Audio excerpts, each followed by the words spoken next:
Welcome to today's lesson. Today we're going to learn about classification of semiconductor. We'll also learn about majority and minority carriers in semiconductor, p-n junction formation, and some basic properties of p-n junction. First of all, classification of semiconductor. Depending on purity, we can divide a semiconductive material into two types: intrinsic semiconductor and extrinsic semiconductor.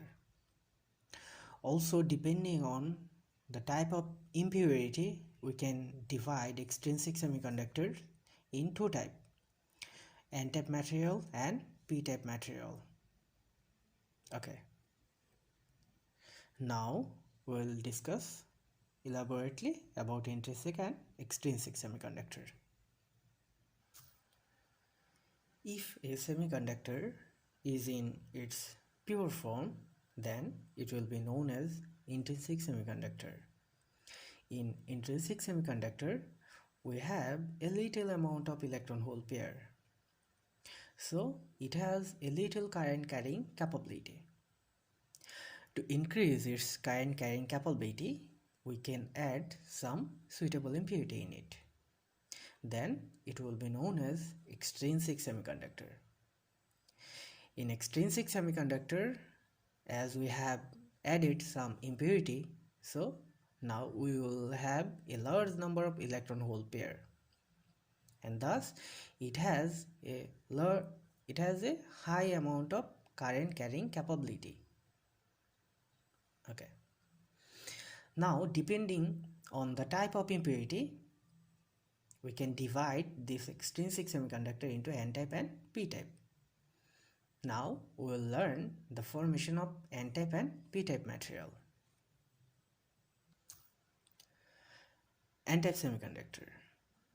Suppose we are adding some pentavalent impurities like arsenic or antimony, then it will create a n-type semiconductor.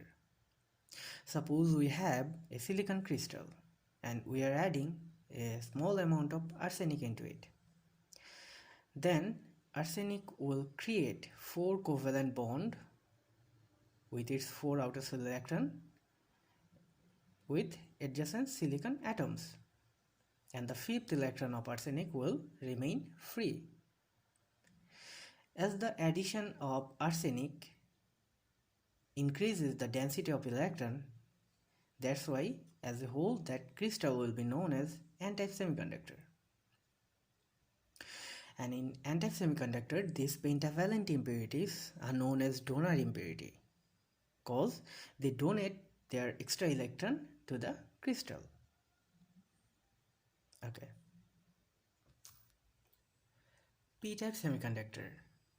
If we provide trivalent impurities like gallium or indium into a pure semiconductor, then it will create a p-type semiconductor. Suppose we have a crystal of silicon atom. Now we are providing gallium into it. Then a gallium atom will create 3 covalent bond with adjacent 3 silicon atom, and the 4th covalent bond will be incomplete because in the 4th covalent bond gallium cannot contribute with an electron, so the place will be vacant, and that vacant place is known as hole. So addition of a small amount of gallium into a silicon crystal will increase the density of hole.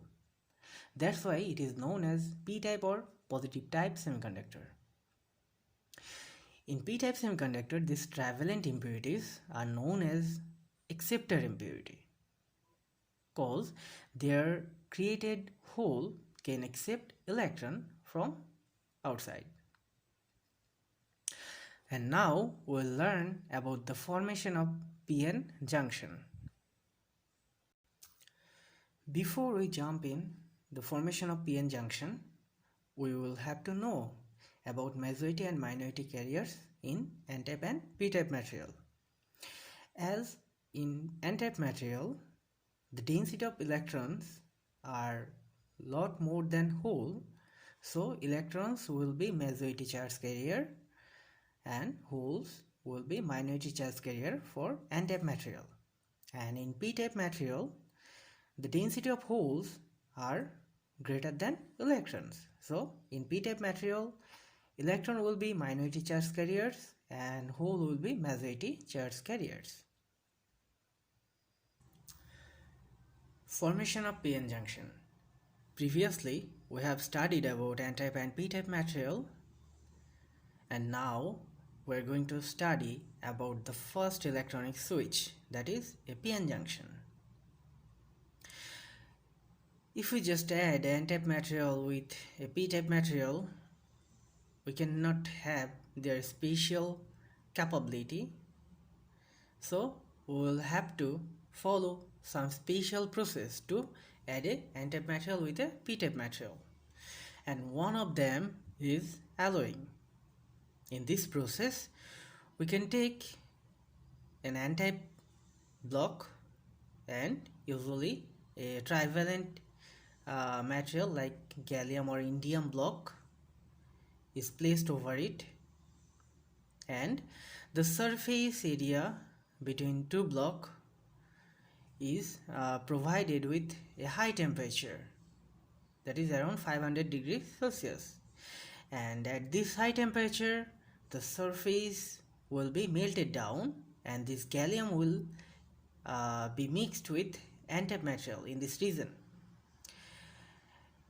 and thus trivalent impurities gallium will create a high density of hole in this p-type material region.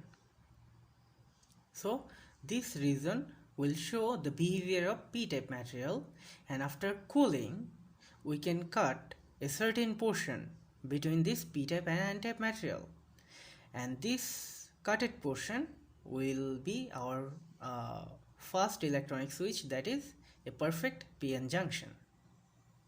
And now we'll learn about its properties. Previously we have learned about the fabrication of p-n junction. Now we'll learn what happens after their fabrication. Usually p-type material have lots of holes in it, and n-type material have lots of electron in it. The moment a p-n junction fabricated, the electrons adjacent to this junction will get diffused with these holes.